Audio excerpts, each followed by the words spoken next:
인간을 살아가면서 나름대로의 고난을 가지고 살아갑니다. 인간에 따라 차이가 있지만은 이 고난의 크기는 상호 비교할 수는 없습니다. 지난주 대학부 국내 단기 선교를 갔다 왔는데 무더운 여름에 많은 고생을 아이들이 했습니다.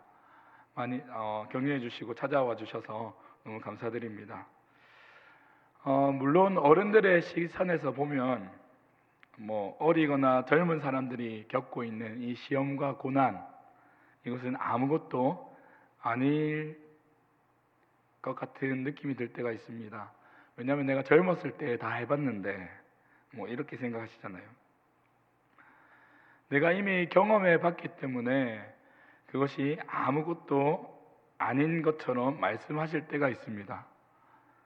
시험을 당한 사람을 향해서 아무것도 아니다 라고 말씀을 해버리시면 그 사람은 비상적으로 이해하는 단계에 그칩니다. 한마디로 공감하지 못하는 사람이죠.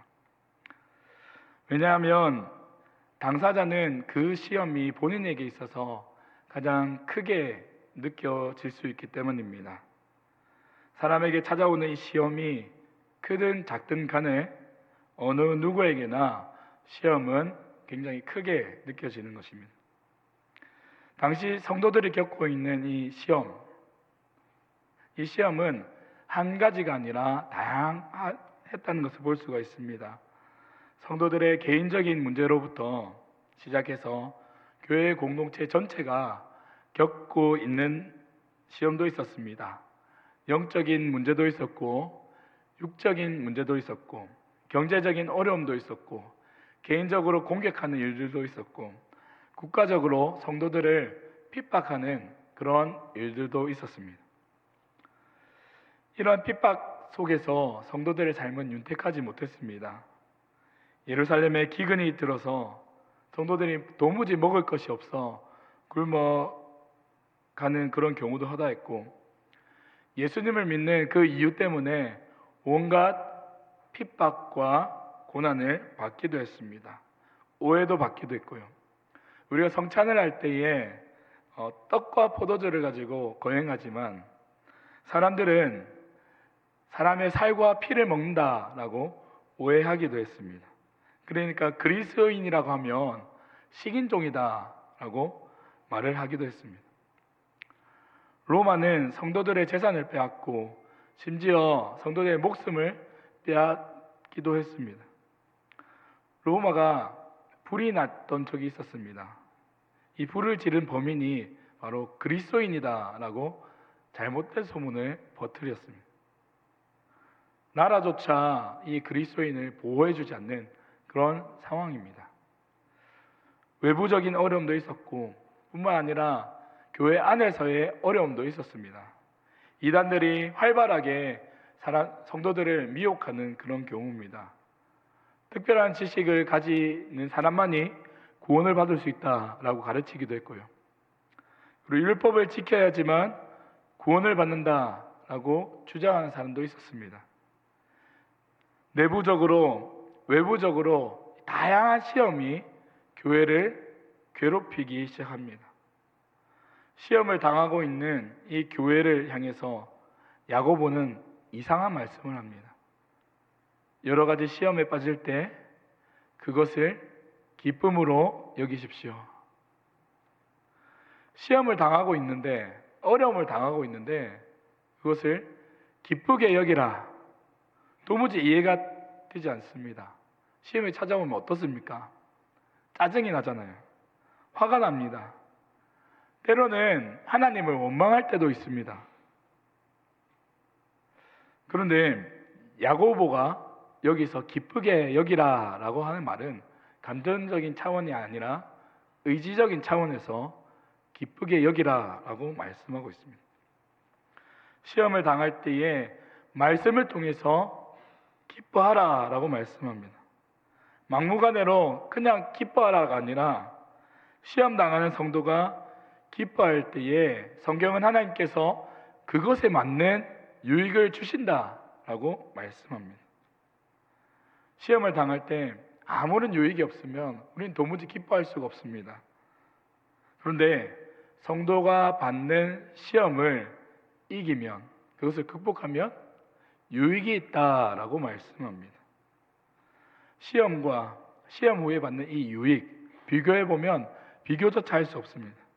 3절에 보니까 믿음의 시련이라고 말씀합니다.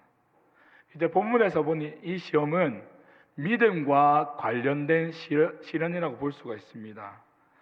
우리가 겪는 시험은 크게 두 가지로 나눕니다. 하나는 나의 죄성으로 인해서 당하는 시험이 있고, 또 다른 하나는 나의 믿음으로 인한 시험입니다. 본문에서는 믿음을 가질 때 생겨나는 시련의 차원에서 시험을 말하고 있습니다. 성도의 믿음 때문에 일어나는 시험을 이겨내면 하나님께서는 이 시험의 크기보다 더 큰 유익을 우리에게 주시겠다라고 말씀하셨습니다. 시험의 과정과 결과를 통해 얻는 이 세 가지 유익을 함께 말씀을 통해서 살펴보고자 합니다. 인내와 지혜와 생명의 면류관입니다. 오늘 이 시간을 통해서 인내와 지혜와 생명의 면류관을 발견하실 수 있는 저와 여러분들 되시기를 간절히 소원합니다. 첫 번째로 성도가 시험을 기쁨으로 여길 수 있는 이유는 인내를 만들기 때문입니다. 3절에서 믿음의 시련은 인내를 만들어낸다라고 말씀합니다. 한번 다 같이 읽어보겠습니다. 시작. 이는 너희 믿음의 시련이 인내를 만들어내는 줄 너희가 알미라. 아멘. 우리에게 다가오는 시험, 이것은 믿음을 완전히 흔들어 버립니다.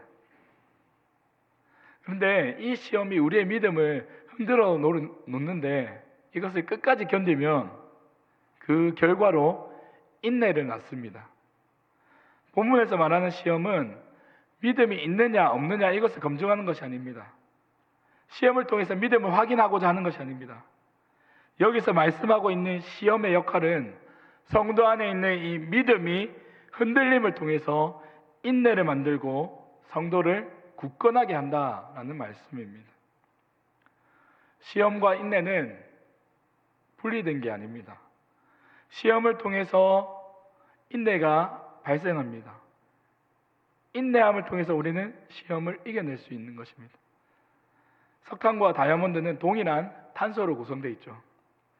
다이아몬드는 오랫동안 압력과 열을 견뎌내었을 때에 보석이 됩니다. 그런데 이 압력이 없으면 그저 석탄에 지나지 않습니다. 믿음의 시련은 성도들에게 가져다주는 압력과 열입니다. 이 믿음의 시련을 통해서 인내라는 보석을 얻게 합니다. 인내는 우리에게 두 가지 유익을 가져다 줍니다.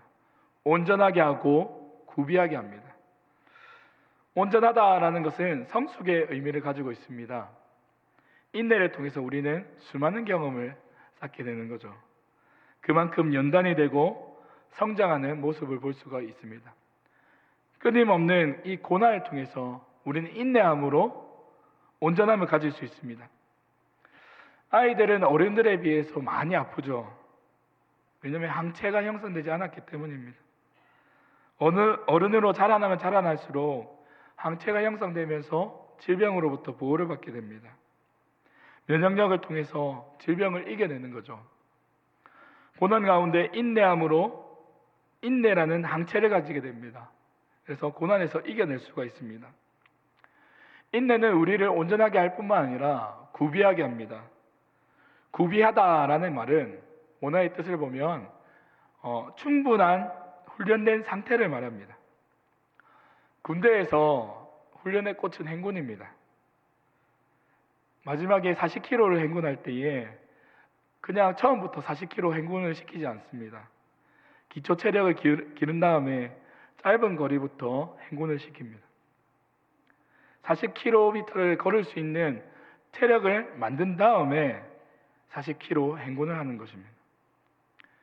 인내는 우리 안에 있는 육체의 정욕들과 죄의 습성들을 제거하게 합니다. 육체의 소욕을 끊임없이 그들과 싸움으로써 우리 안에 있는 육체의 정욕과 죄의 습성들을 점차 제거해 나갑니다. 경건의 훈련으로 우리를 하나님께서 깨끗하게 사용하실 하나님의 전우로 바꾸어 놓습니다. 인내가 그런 역할을 합니다. 우리를 하나님의 깨끗한 그릇으로 훈련시키는 그 일을 감당하게 합니다. 하나님께서 성도들을 사용하시기 위해서 성도들은 깨끗한 그릇으로 준비되어 있어야 합니다. 디모데후서 2장 21절에 이렇게 말씀합니다. 그러므로 누구든지 이런 것에서 자기를 깨끗하게 하면 귀히 쓰는 그릇이 되어 거룩하고 주인의 쓰임에 합당하여 모든 선한 일에 준비함이 되리라. 다윗이 하나님께서 사용하시는 위대한 왕이 될 수 있었던 이유는 여러 가지 이유가 있겠지만 본문의 말씀에 비추어서 본다면 시험을 기쁨으로 여겼기 때문입니다. 다윗은 여러 차례 죽을 위기에 겪었습니다. 왜냐하면 사울이 다윗을 여러 차례 죽이려고 했기 때문입니다. 하지만 다윗은 사울을 죽이지 않습니다. 충분히 죽일 수 있는 기회가 있었는데 그럼에도 불구하고 인내하며 인내함으로 또 인내하는 것을 볼 수가 있습니다. 우리의 삶에 누군가가 우리를 힘들게 합니다. 어렵게 합니다. 상황이 나를 어렵게 합니다. 그럴수록 우리는 기쁨으로 여겨야 합니다. 하나님께서 허락하신 이 시험은 우리가 가지고 있는 이 모난도를 깎아버립니다. 또한 이 시험을 통해서 우리 안에 도사리고 있는 죄의 성과 육체의 소욕들을 점차 제거하기 위한 도구로 시험을 사용하십니다. 시험 가운데 인내는 우리를 온전하게 하고 성숙되고 잘 훈련된 사람으로 세워지게 합니다. 사랑하는 성도 여러분, 시험 가운데 있으십니까? 기쁘게 여기시기 바랍니다. 왜냐하면 시험과 시련을 통해서 성도는 인내를 가지기 때문입니다. 인내는 우리의 인격과 성품을 다듬는 훌륭한 재료가 됩니다. 하나님께서 우리에게 시험을 허락하시는 것은 그만큼 감당할 수 있기 때문입니다. 하나님 보시기에 내가 그만큼 감당할 수 있는 역량이 되기 때문에 고난을 허락하셨습니다.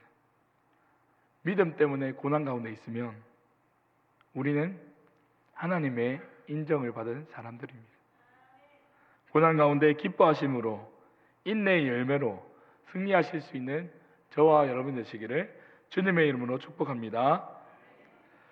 두 번째로 성도가 시험을 기쁨으로 여길 수 있는 이유는 하나님께서 구하는 자에게 지혜를 주시기 때문입니다. 시험을 이길 수 있는 방법이 있습니다. 하나님께서 주시는 지혜로 이길 수 있습니다. 지혜가 없으면 우리는 시험 앞에서 무기력하게 넘어질 수밖에 없습니다. 시험을 극복하기 위해서는 반드시 주님께서 주시는 지혜가 필요합니다. 피한다가 해결될 문제가 아닙니다. 시험을 당할 환경을 만들지 않는다고 해서 시험 자체가 없는 것은 아닙니다. 시험을 직면하고 해결할 지혜가 필요합니다. 지혜는 시험을 해결할 수 있는 실제적인 방안을 제시합니다. 우리가 잘 알고 있는 열왕기상 3장에 기록되고 있는 솔로몬의 재판을 잘 알고 있습니다. 여인 두 사람이 와서 살아있는 아기가 자기의 아이라고 주장합니다. 솔로몬은 진짜 어미를 구별하기 위해서 살아있는 아이를 반으로 쪼개라고 합니다. 한 여인은 찬성하지만 다른 여인은 반대합니다. 죽이지 말고 저 여인에게 주십시오라고 이야기합니다. 이로써 진짜 어미가 밝혀지는 거죠. 아이를 죽이지 말라라고 한 여인이 진짜 아이의 어머니였습니다. 솔로몬의 지혜가 없었다면 그 문제는 해결될 수가 없습니다. 지혜 없이는 우리에게 직면한 실제적인 문제들을 해결하기가 어렵습니다. 솔로몬이 하나님께 고백한 말씀이죠. 열왕기상 3장 9절에 이렇게 말씀합니다. 누가 주의 이 많은 백성을 재판할 수 있사오리까? 듣는 마음을 종에게 주사 주의 백성을 재판하여 선악을 분별하게 하옵소서. 이러한 지혜는 하나님으로부터 나옵니다. 하나님께서 솔로몬에게 무엇을 원하느냐라고 물어보셨을 때에 듣는 마음을 달라라고 구하였습니다. 듣는 마음은 하나님의 말씀을 듣고 순종하는 마음입니다. 이것이 지혜입니다. 하나님의 지혜는 사람의 상식을 뛰어넘습니다.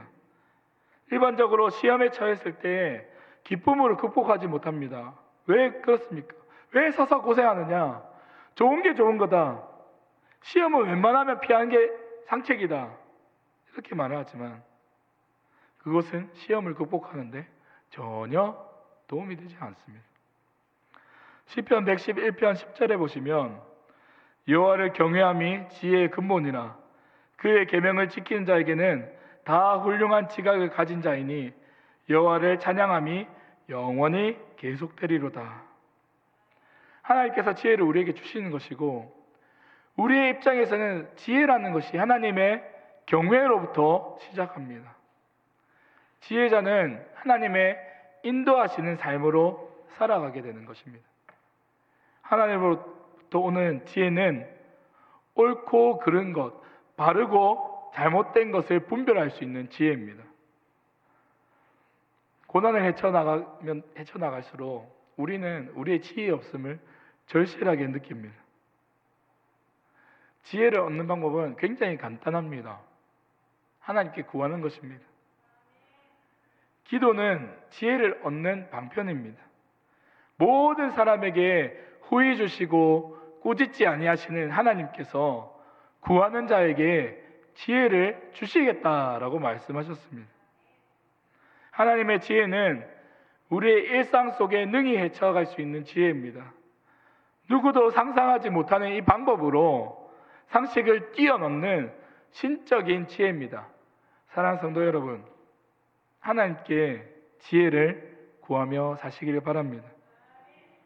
하나님께서 주시는 이 지혜는 시험을 이길 수 있는 힘이 됩니다. 야고보께서는 낮은 형제와 부한자의 예를 들면서 9절에 보니까 낮은 형제는 자기의 높음을 자랑하라 라고 말씀합니다. 한번 다 같이 읽어보겠습니다. 시작.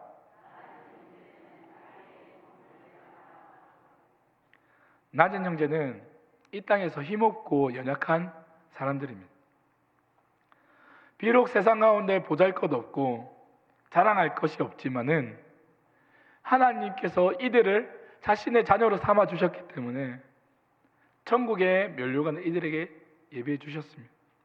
따라서 낮은 자들은 나는 하나님께서 택하신 자다라는 것을 당당하게 자랑할 수가 있습니다. 반대로 부한자는 자기의 낮아짐을 자랑하라 라고 말씀합니다. 1장 10절을 다 같이 한번 읽어보겠습니다. 시작.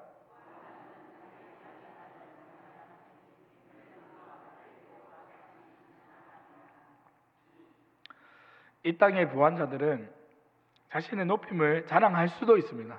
그런데 이 땅에서 가진 것은 한순간입니다. 그래서 부한자들은 하나님 앞에서 나는 하나님의 종입니다. 이 자신의 낮아짐을 자랑해야 합니다. 하나님께서 불을 부한자들에게 허락하신 이유가 있습니다. 이것은 낮아진 자들을 돌아보라 라신 목적이 있습니다. 그래서 부한자들은 하나님의 종으로서 약한 자를 돌아보라 라는 말씀입니다. 하나님의 지혜가 있는 사람 중에서 낮아진 자는 하나님께서 높여주신 것을 자랑하고 부한자들은 하나님께서 이 땅을 다스리심을 알기에 낮아지심을 자랑합니다.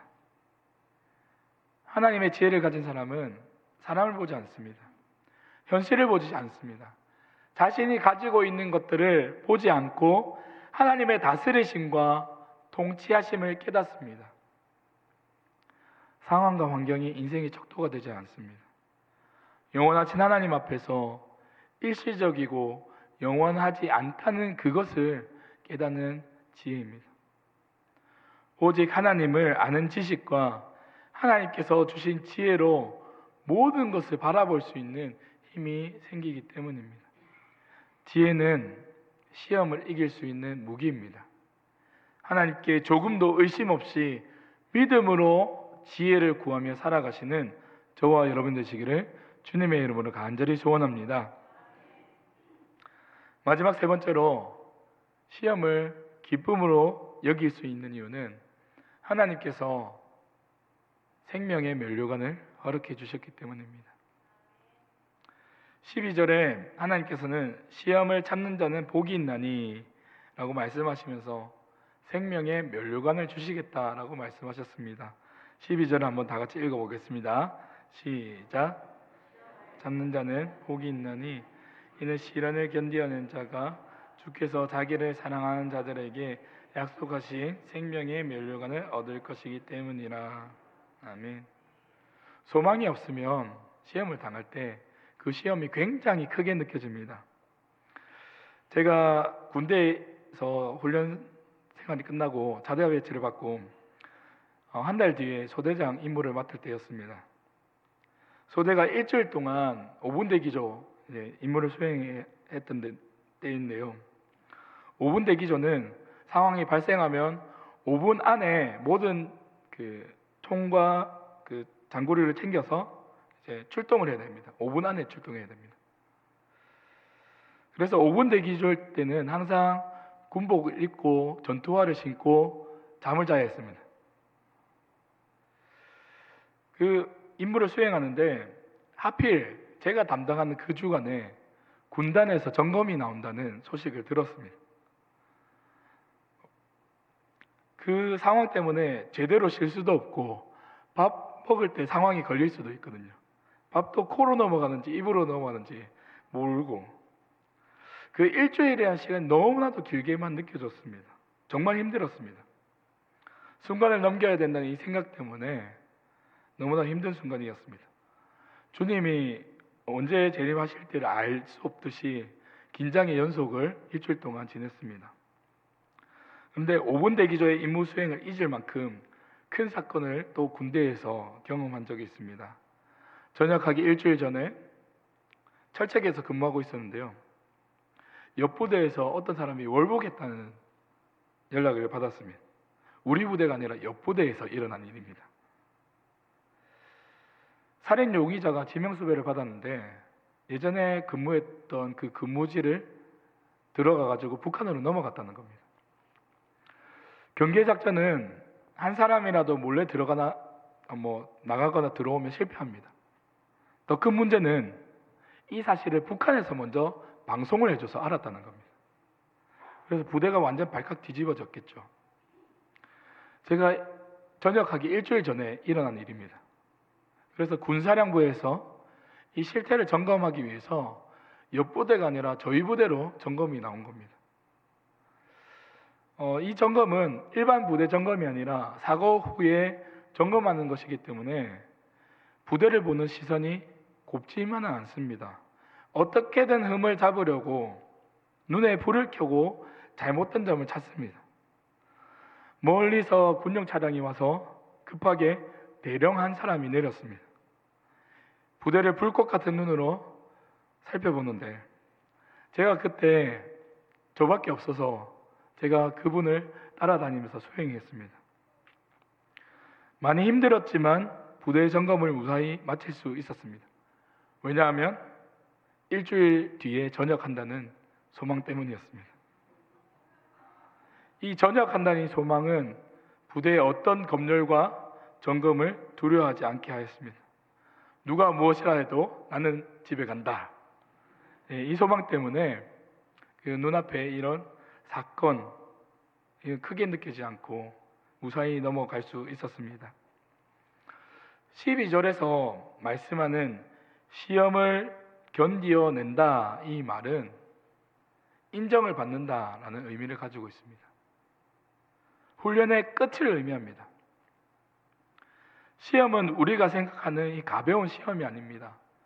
이스라엘 백성들이 광야에서 40년 동안 연단 받은 그 이후에 가나안 땅에 들어가는 것을 생각해 보면 이 시험은 결코 가볍지는 않습니다. 시험을 견디고 인정을 받게 되면 젖과 꿀이 흐르는 땅으로 들어가게 됩니다. 그런데 소망이 있을 때와 없을 때는 정말 큰 차이가 있습니다.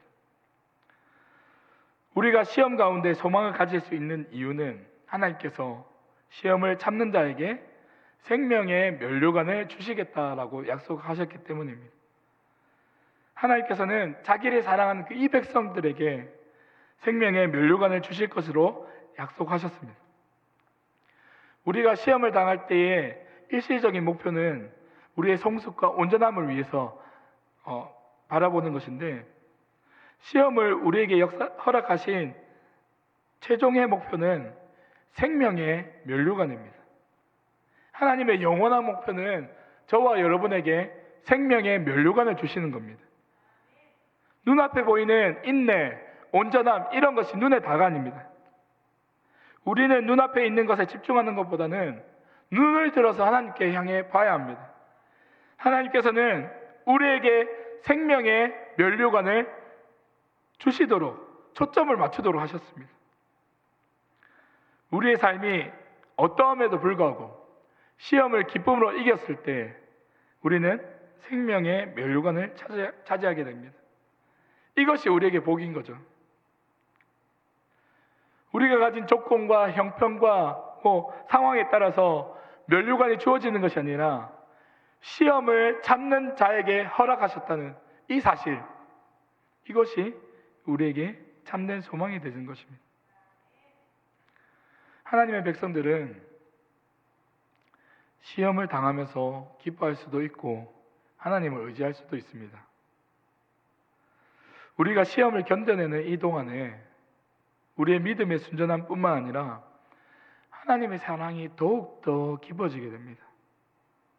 우리가 하나님을 사랑할 때 하나님의 약속은 우리 차지가 되는 것입니다. 사랑하는 성도 여러분, 저한 상황과 문제에 집중하지 마시고 눈을 들어서 하나님을 바라보시기 바랍니다. 어떤 시련이 우리를 괴롭게 한다고 하더라도 시련의 끝에는 생명의 면류관이 우리에게 예비되어 있습니다. 생명의 면류관의 가치는 결코 다른 것과 비교할 수 없습니다. 하나님께서는 가장 귀하고 값진 것을 우리를 위해 예비해 두셨습니다. 등산을 하다 보면 약수터를 종종 발견할 때가 있습니다. 산을 오르면서 힘이 들잖아요. 근데 약수를 한번 딱 마시면 어떻습니까? 그만큼 시원할 수가 없습니다. 약수와는 비교할 수 없지만 생명의 면류관은 우리의 삶의 마지막과 영원함을 시원하게 합니다. 생명의 면류관은 우리의 삶의 근원을 완전히 해소시켜 줍니다. 인간의 모든 삶의 문제는 죽음과 연관이 있습니다. 죽음의 불안, 죽음에서 파생되어 나오는 고통, 질병, 슬픔, 이러한 것들은 이 땅에서 끊임없이 우리를 괴롭히게 합니다. 하지만 하나님께서 예배해 두신 생명의 면류관을 받으면 우리는 이 땅에서 받았던 죽음과 불안, 고통, 질병, 슬픔 이런 것들은 한순간에 해결돼 버리고 맙니다. 시험을 즐거움으로 이겨내시면서 생명의 면류관을 차지하실 수 있는 저와 여러분 되시기를 주님의 이름으로 축복합니다. 시험은 언제나 저와 여러분에게 찾아옵니다. 세상의 고난과 시험을 피해서 교회로 왔는데 교회 안에 오니까 정작 교회에서도 시험과 고난은 있었습니다. 이 땅을 살아가는 동안에 우리는 피할 곳이 없습니다. 그래서 시련과 시험을 기쁨으로 극복하시기 바랍니다. 하나님께서는 성도의 인내를 통해서 시험을 이기게 하십니다. 인내를 통해서 성도를 연단하게 하십니다. 참고 견딤이 자신을 돌아보게 하고 온전하게 하고 준비된 사람으로서 훈련시키십니다. 시험 들었다고 해서 주님을 떠나면 그 사람은 온전한 사람이 될 수가 없습니다. 시험과 시련은 기쁨으로 견디게 되면 인내의 열매를 맺습니다. 시험을 이길 수 있는 지혜는 하나님께 구해야 합니다. 하나님으로부터 오는 지혜는 인간의 상식을 뛰어넘는 신적인 지혜입니다. 하나님의 신적인 지혜는 추상적인 지혜가 아니라 실제적으로 우리에게 찾아오는 지혜입니다. 성도가 시험을 기쁨으로 참는 것 참 쉬운 일이 아니죠. 뼈를 깎는 고통이 필요합니다. 때로는 포기하고 싶을 때도 있습니다. 하나님께서는 우리가 감당하지 못할 시험은 허락하지 않으십니다. 혹 허락하나 해도 피할 길을 열어주시는 거죠. 한마디로 감당할 수 있으니까 저와 여러분에게 주시는 겁니다. 지금 내가 시험 가운데 있을 때 하나님께 구해야 합니다. 하나님께서는 우리의 필요를 너무나도 잘 아시는 분입니다. 그런데 하나님께서 미리 주시지는 않습니다. 왜냐하면 하나님께서 우리로 하여금 지금 구하기를 원하시기 때문입니다. 하나님이 만약 미리 주신다면 우리는 하나님께 감사할 필요가 없는 거죠. 그것이 당연하다고 생각합니다. 우리의 연약함 때문이죠. 우리는 하나님께 구함으로써 하나님께서는 우리와 친밀해지기를 원하십니다. 하나님께서는 시험을 통해서 우리가 절망에 빠지기보다는, 낙심하기보다는 하나님과 더 가까워지기를 원하시는 겁니다. 하나님께서는 구하는 자에게 지혜를 주십니다. 자신의 연약함을 알고 하나님께 구했을 때 하나님께서는 후히 주시고 꾸짖지 않으시고 우리에게 주시겠다라고 말씀하셨습니다. 하나님께서 주시는 지혜로 시험을 기쁨으로 견뎠을 때 하나님께서는 생명의 면류관을 우리에게 주시겠다 약속하셨습니다. 생명의 면류관은 금방 없어질 돈, 물질이 아닙니다. 명예가 아닙니다. 처음과 나중 되시며 정말 신실하신 하나님께서 시험을 참는 자에게 주시는 생명의 면류관입니다. 7월 26일부터 파리 올림픽이 시작됐습니다. 정말 선수들이 열심히 해서 선의의 경쟁으로 경기를 진행하는 것을 보았습니다. 금메달을 받는 선수들에게 사람들이 찬사를 보내는 그런 장면을 보았습니다. 선수들에게 있어서 메달은 영광의 상징이죠.